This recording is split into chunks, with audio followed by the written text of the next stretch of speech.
Baik, bismillahirrahmanirrahim. Assalamualaikum warahmatullahi wabarakatuh. Perkenalkan, nama saya Alvin Dwi Satria dari kelas Manajemen Pendidikan 2020C dengan nomor induk mahasiswa 1103620132 pada matkul perkembangan peserta didik dengan dosen pengampu Ibu Riana Bagaskorowati, SPD MSI. Saya di sini akan bahas mengenai psikoanalisa oleh Sigmund Freud. Oke, next slide. Sebelumnya kita akan mengenal siapa itu Sigmund Freud, siapakah dia, bagaimana dia bisa memberikan kita sesuatu teori di mana membahas mengenai psikoanalisa. Oke, next slide. Nah, Sigmund Freud lahir pada Freiburg pada tanggal 6 Mei 1856 dan juga meninggal di London pada tanggal 23 September. Kalau misalnya kita kalkulasikan berarti umurnya beliau ini ada pada 83 tahun. Nah, siapa sih beliau? Beliau adalah seorang Austria keturunan Yahudi dan juga pendiri aliran psikoanalisis dalam bidang ilmu psikologi. Nah, menurut Freud nih, kehidupan jiwa itu memiliki 3 tingkatan kesadaran, kawan-kawan. Yakni sadar atau biasa dikenal dengan conscious, habis itu prasadar, preconscious, dan juga tak sadar, unconscious. Nah, konsep dari teori Freud ini yang paling terkenal adalah tentang adanya alam bawah sadar yang mengendalikan sebagian besar perilaku. Selain itu, dia juga memberikan pernyataan bahwa perilaku manusia disadari pada hasrat seksualitas ataupun biasa disebut dalam dunia dalam dunia psikoanalisis itu biasa disebut dengan eros, yang dimana pada awalnya dirasakan oleh manusia biasa semenjak kecil dari ibunya. Nah, oke. Next slide kita bahas mengenai, tadi kan kita sudah membahas tuh mengenai siapa sih dari Sigmund Freud ini, mengapa dia bisa menghasilkan sebuah teori psikoanalisis. Agar lebih jelasnya kita akan mengetahui apa sih teori psikoanalisis tersebut. Nah, psikoanalisis adalah cabang ilmu yang dimana dikembangkan oleh Sigmund Freud, ya, yang dulu kita jelaskan tadi dan ya, saya jelaskan tadi, dan juga para pengikutnya sebagai studi fungsi dan juga perilaku psikologis manusia. Nah, di situ kan udah dijelasin tuh, berarti ada kesinambungan dong antara psikologi manusia dan juga sebuah cabang ilmu. Nah, berarti kan kurang lebih ini adalah sebuah cabang ilmu yang membahas mengenai kurang lebih adalah psikologis manusia. Nah, pada mulanya istilah psikoanalisis hanya dipergunakan dalam hubungan dengan Freud saja. Di sini tuh berarti bisa diartikan bahwasannya psikoanalisis ini hanya untuk internal Freud saja, tidak diperuntukkan untuk orang lain.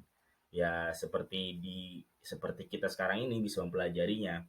Sehingga psikoanalisis dan juga psikoanalisis ya, itu psikoanalisis Freud itu sama artinya.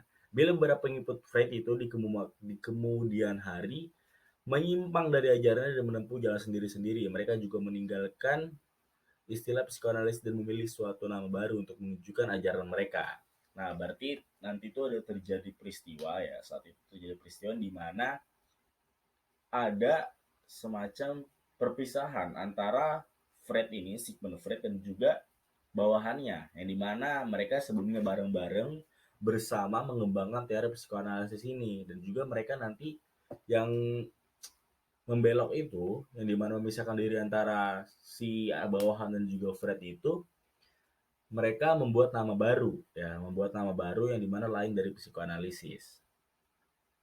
Contoh yang terkenal adalah Carl Gustav Jung dan juga Alfred Adler, ya.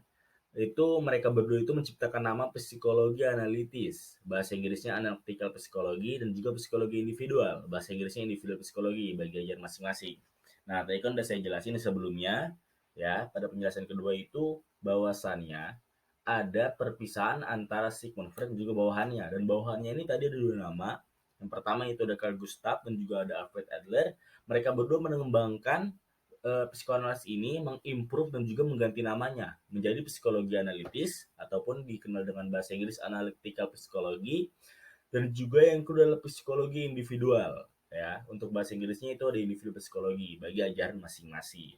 Seperti itu, kawan. Jadi kurang lebih psikoanalisis ini adalah sebuah teori di mana awalnya hanya untuk internal saja dari Sigmund Freud, dan juga habis itu karena nggak puas atau gimana, mereka kembangkan teori tersebut untuk dipakai secara umum, untuk diketahui secara umum.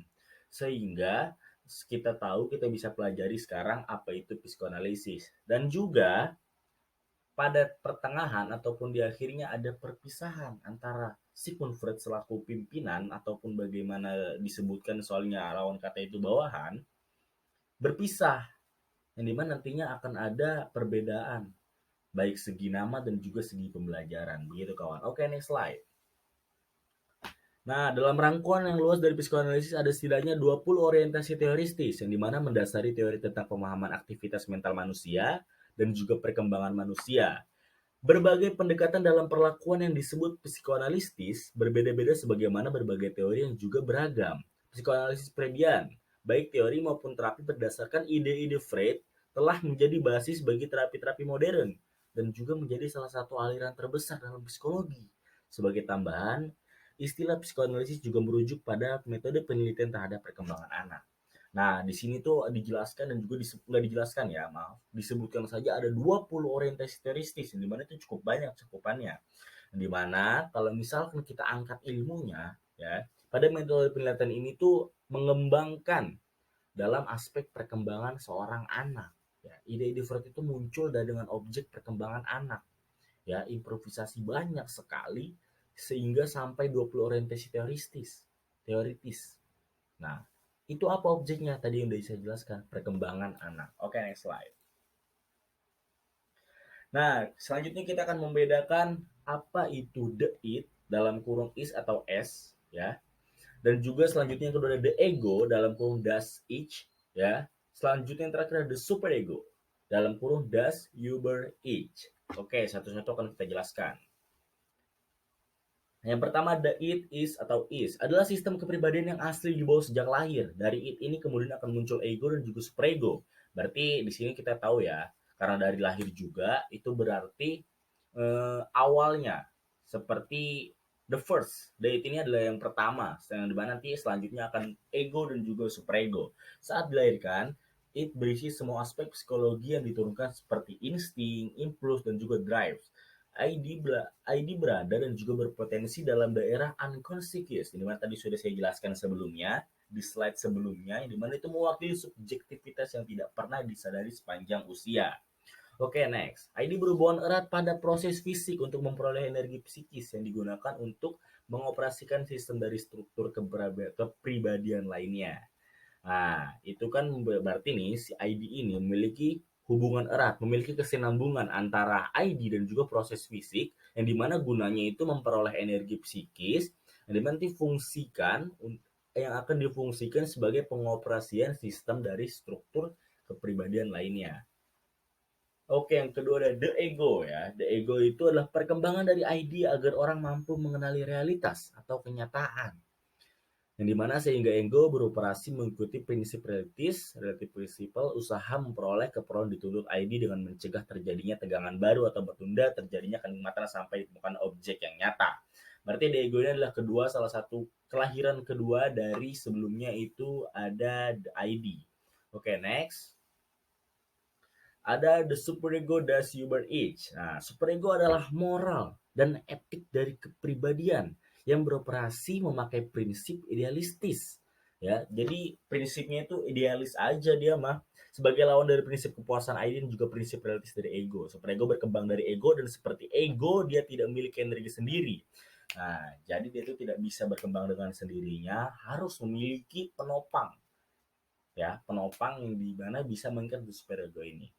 Oke, mungkin itu saja penjelasan dari saya mengenai teori psikoanalisis yang diangkat oleh Sigmund Freud.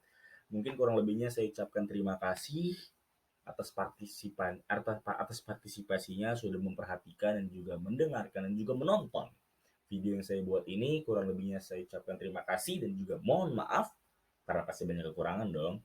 Akhirul kalam, wassalamualaikum warahmatullahi wabarakatuh.